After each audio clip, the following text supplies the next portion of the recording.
dimulai pada waktu persekutuan doa di rumah saya yang sejak ketika ada pertobatan dari suami saya dan rumah tangga kami dipulihkan, yaitu sejak tahun 1986. Itu kami mengadakan persekutuan doa di rumah. Dan saya berkata pada Tuhan waktu itu, Tuhan, saya mau menjadi seperti Daud dalam hidup saya. Dan saya rindu bahwa kita semua juga mau mengalami seperti yang Daud alami. Saudaraku, karena sebagaimana waktu Daud ada di Gua Adulam, ada begitu banyak orang yang datang dan berkumpul sama-sama dengan dirinya di Gua Adulam, dan 3 di antaranya mereka menjadi perwira-perwira Daud. Saudara, siapa asalnya mereka? Mereka yang datang itu orang-orang biasa, orang-orang yang mempunyai kesukaran, orang-orang yang dikejar hutang, ya, orang-orang yang sakit hati, orang-orang yang hidupnya tidak benar. Mereka dari orang-orang biasa, orang-orang yang lemah, yang kalah oleh kehidupan, yang pernah gagal. Banyak masalah, nggak ada yang benar. Tapi mereka ada di dalam Gua Adulam, mereka bersama Daud. Mereka mengalami pekerjaan roh yang luar biasa. Dan ketika beberapa dari mereka membuka diri hidup mereka, dan mereka mengadopsi kehidupan yang Daud warisi, yaitu sebagai penakluk raksasa, kesetiaan Daud pada Tuhan, keberanian Daud, penyertaan Daud kepada Tuhan nyata. Dan dari pekerjaan firman dan roh yang sama di dalam hidup Daud, roh dan firman itu membangkitkan mereka. Beberapa orang dari mereka, dari orang yang biasa, bukan orang yang benar, mereka menjadi perwira Daud. Ayo kita mau belajar, ya, yang terambil di dalam 2 Samuel 23 ayat 8 sampai 17 dan 1 Tawaris 11 ayat 1 sampai 20. Saya tidak akan membacakan ini karena panjang. Nanti saudara boleh baca ini ceritanya supaya saudara mengerti bagaimana kemenangan-kemenangan yang dialami oleh para tentara Daud, perwira-perwira Daud. Biarlah renungan ini menjadi suara Tuhan dalam hidup kita. Kita lihat dari sekian banyaknya pahlawan Daud, ada sekian puluh yang paling hebat. Mereka para jenderal-jenderal yang luar biasa. Dan dari sekian puluh jenderal, ada 3 yang paling menonjol, yang Alkitab katakan Triwira Daud. Orang yang pertama ini adalah namanya Isiba'al, orang Hakmoni. Dia mengayunkan tombaknya melawan 800 orang yang tertikam mati dalam satu pertempuran. Dan dia diangkat sebagai kepala Triwira Daud. Katakan, Daud saja tidak pernah membunuh 800 orang dalam satu kali pertempuran. Apa yang membuat dia luar biasa sampai diberikan jabatan menjadi kepala Triwira Daud? Yaitu yang pertama, bahwa orang ini, Isiba'al ini, mempunyai kemampuan berperang yang dia adopsi daripada Daud. Dia dapat membunuh 800 orang dalam satu kali pertempuran.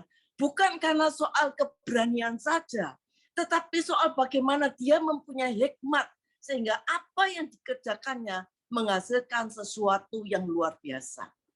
Saudara, ia dikatakan ia orang Hakmoni. Artinya, Hakmoni itu artinya to be wise, punya hikmat, punya kecakapan.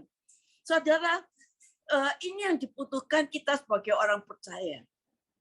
Kalau kita mau menghasilkan hasil yang besar dalam hidup kita, maka dibutuhkan keberanian untuk melakukan firman, dan kita harus menjadi orang yang bijaksana, yang punya hikmat, tahu bagaimana mengayunkan tombak, mengayunkan pedang roh sebagai perlengkapan senjata Allah di Efesus 6, sehingga menghasilkan satu kemenangan yang besar. Dalam kenyataan militer, satu orang membunuh 800, saudara. Orang dalam pertempuran itu hampir tidak mungkin terjadi, kecuali kalau orang itu tidak melawan. Tapi kalau orang-orangnya itu pakai perisai pedang, bagaimana bisa ditikam 800 orang dalam satu kali pertempuran? Tapi Alkitab menulis bahwa Isa Baal adalah orang yang bijaksana, punya hikmat dan cakap dalam pekerjaannya. Selain dia berani berperang, saudara. Saudara lihat itu nanti bagaimana kecakapan pekerjaan seorang, tercatat dalam Amsal 22 ayat 29. Apapun yang kita kerjakan dengan penuh keberanian dan wisdom, dengan hikmat. Ada orang yang punya hikmat tapi tidak punya keberanian. Ada orang yang punya keberanian tapi nggak punya hikmat. Saudara. Saya pernah melayani seseorang di mana suaminya itu berselingkuh. Ya. Suaminya sudah dimenangkan pada waktu itu, tetapi dia tidak punya hikmat. Suaminya itu terus didonder, terus ditanya macam-macam terus. Sampai akhirnya dia tidak punya hikmat. Malah suaminya yang sudah mau bertobat itu malah kabur, saudara. Saudara, firman Tuhan bilang, ada waktunya kita diam, ada waktunya kita berbicara. Oleh karena itu dalam peperangan dibutuhkan orang yang punya hikmat dan keberanian untuk menghadapi peperangan. Itulah Isa Baal. Orang yang kedua, Eliezer. Eliezer ini artinya Tuhan sudah menolong. Eliezer ini anak Dodo, anak seorang Ahohi. Ia termasuk dari ketiga pahlawan itu. Saudara, dikatakan bahwa ia termasuk ketiga pahlawan itu, ia bersama-sama dengan Daud ketika mereka mengolok-olok orang Filistin dan berkumpul di sana untuk berperang, padahal orang-orang Israel sudah pada mengundurkan diri. Mereka mempertahankan sebidang tanah ladang penuh jelai. Maka berdirilah mereka, yaitu Daud dan Eliezer, mempertahankan tanah ladang itu dan memukul kala orang Filistin. Demikianlah diberikan Tuhan kemenangan yang gilang gemilang, saudara. Saudara, yang membuat Eliezer dapat melakukan semuanya itu, saudara. Itu karena apa? Karena dia berdiri di tempat namanya Pasdamin. Itu ada di Tawari, satu Tawari, saudara baca, satu Tawari 11 ya. Dia berdiri di tempat yang namanya Pasdamin bersama-sama dengan Daud. Yaitu tempat di mana Daud mengalahkan Goliat sekian tahun sebelumnya. Pasdamin itu punya pengertian border of blood ya, artinya perbatasan darah, telapak tangan darah. Zaman dahulu kalau orang membuat perjanjian, maka mereka merobek telapak tangan mereka dan sebagian darahnya itu dimasukkan di dalam anggur terus diminum. Dan sebagian mereka saling berpegangan tangan dan berkata, darahku masuk ke darahmu dan sebaliknya. Saudara, kemenangan pertama yang dibuat oleh orang yang bernama Eliezer ini, faktor pertama ialah Pasdamin. Kemenangan kita sebagai orang percaya, yaitu ada penebusan darah Yesus di dalam hidup kita. Tidak ada orang yang bisa menang kecuali lewat penebusan Tuhan. Di mana kita dibenarkan, bukan karena kebaikan kita, tapi semua itu karena kemurahan Tuhan. Semua orang telah berdosa dan kehilangan kemuliaan Allah. Saudara, tapi sebenarnya kita masuk neraka, tapi telapak tangan berdarah Tuhan yang dipaku untuk saudara dan saya, itu telah membebaskan kita. Rahasia kemenangan kedua Eliezer ini, dia ada dikatakan dia berdiri di sebelah rajanya. Keadaan Daud waktu itu sudah berat karena tentara-tentara lain sudah kabur. Mereka merasa kalah perang. Tapi tiba-tiba Daud berdiri dan berkata di tempat itu, kalau dulu dia pernah kalahkan Goliat orang Filistin, masa kan dia mau lari? Dia berdiri dan mengolok-olok orang Filistin. Sedang pasukannya sudah kabur. Saudara, Pasdamin mengingatkan Daud waktu melawan pendekarnya Filistin, yaitu Goliat. Yang Goliat yaitu orang Filistin yang sama yang Tuhan pernah tolong, maka dia pasti akan tolong Daud juga.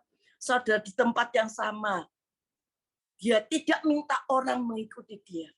Daud berdiri di tempat itu, tidak minta orang mengikuti dia. Tapi ada satu orang, Eliezer, berkata, Kalau rajaku berdiri, maka aku akan berdiri juga dengan dia. Saudara, Eleazar berdiri di sebelah rajanya. Saudara, Eleazar ini adalah keturunan Benyamin, saudara. Suku Benyamin. Dan dikatakan juga di situ bahwa ia orang Ahoi, yaitu keturunan suku Benyamin. Dan saudara harus tahu, setelah Saul mati, suku Benyamin ini sangat susah dan untuk tunduk dan waktu Saul mati, suku Benyamin ini telah kehilangan hak istimewanya. Tapi ini Eleazar ini orang yang luar biasa. Dikatakan dia lupa akan semua luka batin suku bangsanya. Dia kan orang suku Benyamin. Dia melupakan luka batin suku bangsanya dan dia berdiri bersama rajanya. Dia bahu-membahu dengan rajanya, bertempur di tengah ladang jelai dan ia memukul kalah orang Filistin. Saudara, dan hari itu Tuhan memberikan kemenangan yang besar. Dalam kehidupan kita perlu punya sikap hati seperti ini. Jangan sampai dalam kehidupan kita menyimpan ada luka batin, iri hati, kesalahan orang, dendam. Saudara. Kita nggak mau dengar suara banyak orang. Kita mau dengar suaranya Tuhan. Dan kita mau berani berkata, Tuhan, aku mau berdiri di sisi Tuhan Yesus Kristus. Maka kita akan pasti mengalami perkara-perkara yang besar. Kita percaya hari ini ada raja di atas segala raja yang berdiri bersama-sama kita. Eleazar artinya Tuhan telah menolong. Ia berdiri di sebelah rajanya. Dan rajanya pada waktu itu mengolok-olok orang Filistin. Semua kabur, saudara. Sekalipun orang Benyamin, sekalipun sukunya itu memusuhi raja. Tapi Eleazar tahu dia adalah raja yang diurapi Tuhan. Dan dia berdiri di sebelah rajanya. Saudara, kalau kita berdiri bersama Tuhan, apapun yang Raja katakan, apapun yang Raja perintahkan, maka kita lakukan, maka kita akan mengalami perkara-perkara yang besar. Saudara, bahkan dikatakan, kalau kita lihat cerita ini, saudara, bukan hanya mereka menang karena mereka berdiri di Pasdamim, bukan mereka hanya berdiri bersama rajanya, dengan tidak peduli ada luka batin yang mereka alami. Tapi mereka pertahankan ladang yang penuh dengan jelai. Saudara, di zaman itu orang Israel makan dua macam roti. Yang berkecukupan, yang kaya makan roti gandum. Ya. Yang miskin roti dari jelai. Roti jelai ini lebih kasar, ya, dan makanannya orang yang nggak punya uang, saudara. Tapi kalau roti gandum, makanan orang kaya. Kalau kita baca di peristiwa Yesus memberi makan 5 jelai roti dan 2 ikan, yang datang menyerahkan itu bukan anak orang kaya, tapi anak orang miskin. Saudara baca dalam Yohanes 6 ayat 9. Dia menyerahkan 5 roti jelai yang dia punya dan 2 ekor ikan yang kecil-kecil. Tanda bahwa dia orang miskin. Ikan kecil ini tidak pernah dijual. Bila nelayan selesai menangkap ikan, maka ikan yang kecil itu dibuang. Dan orang miskin memungutnya. Dan ikan itu diberikan pada Yesus ya, dengan 5 roti jelai. Maka 5.000 orang bisa makan sampai kenyang. Bahkan lebih 12 bakul. Ketika mereka melihat mukjizat yang diadakan, mereka berkata, ini benar-benar nabi. Mungkin suatu kali engkau berkata, Tuhan, saya nggak punya apa-apa untuk melayani Tuhan. Tuhan, saya nggak punya kemampuan untuk bisa engkau pakai. Saya nggak punya talenta apa-apa Tuhan. Aku bukan orang kaya. Ingat, ada 5 roti jelai dan 2 ikan di tanganmu. Itu lebih dari cukup. Engkau serahkan 5 roti jelai dan 2 ikan itu, yaitu ketidakmampuanmu. Berikan hatimu seutuhnya pada Tuhan. Tuhan lihat semuanya itu. Berikan keberadaanmu. Berikan ketulusan hatimu. Itulah 5 roti jelai dan 2 ekor ikan yang ada di tanganmu. Maka engkau akan lihat bagaimana Tuhan melalui dirimu akan banyak orang terkagum-kagum bahwa engkau punya Allah yang hidup. Hari itu Daud berdiri di ladang jelai. Dia tahu kalau dia tidak pertahankan ladang ini, maka orang Filistin akan memusnahkan dan orang miskin tidak bisa makan. Saya percaya dia demi untuk kebutuhan orang miskin, dia ada di tempat itu. Saudara, Eliezer ini dikatakan anak Dodo. Dodo itu artinya penuh belas kasihan. Kalau ada orang yang berdiri di sebelah raja, mempunyai hati yang belas kasihan, maka dia sanggup membalikkan yang tidak mungkin menjadi mungkin. Saya berdoa supaya kita semua mengerti di mana kita harus berdiri. Kita bukan berdiri di mana perasaan kita suka. Kita bukan berdiri di mana hati kita suka. Kita bukan berdiri di mana jiwa kita suka. Atau di mana orang menyenangkan perasaan kita. Tapi biarlah kita mau berdiri, dikatakan, yang bisa menyukakan, menyenangkan hati Tuhan. Raja kita bukan perasaan kita. Raja kita bukan feeling kita. Raja kita bukan kemauan kita. Ini akan membawa hidupmu dalam kehancuran. Karena itu, singkirkan perasaanmu, keakuanmu. Rajamu adalah Yesus Kristus Tuhan. Mari kita berdiri di mana Yesus berdiri. Mari kita berjalan di mana Yesus berjalan. Walaupun engkau harus berjalan di lembah yang kelam sekalipun, jangan takut kalau Raja di atas besertamu. Maka Yesus Raja kita akan membawa kita walaupun di lembah yang kelam. Dia akan menuntun kita menemukan jalan yang benar, menemukan padang yang berumput hijau, membimbingmu ke air yang tenang, dan engkau akan melihat kebajikan, kemurahan belaka yang akan mengikuti seumur hidup. Saudara, saya berdoa lewat Zoom, doa pagi setiap hari, dan juga untuk semua BMC, gereja BMC New York maupun di Villa. Biarlah keluar Isbaal yang punya keberanian dan hikmat untuk mengayunkan tombak pedangnya. Keluarlah Eliezer yang membuahkan hati yang sungguh-sungguh berpotensi. Bukan cuma 3 orang dibangkitkan, tapi ratusan orang, ribuan orang dibangkitkan dalam kuasa roh, alami pekerjaan firman dan roh yang sama. Saya katakan Tuhan membangkitkan perwira-perwira rohani yang dahsyat yang dipakai Tuhan. Mereka tidak lagi menjadi jemaat yang biasa, tapi mereka akan bangkit menjadi orang-orang perkasa, orang-orang diurapi Tuhan yang memanifestasikan Kristus, kemuliaan di sorga, menyatakan realita kerajaan sorga dalam kehidupan sehari-hari.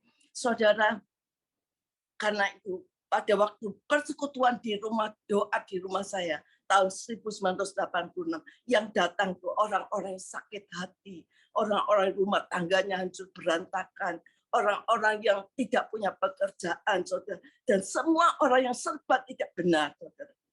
Tapi mereka mengadopsi bagaimana iman dan kuasa Tuhan yang bekerja dalam rumah tangga saya. Mereka semua mengalami pertobatan.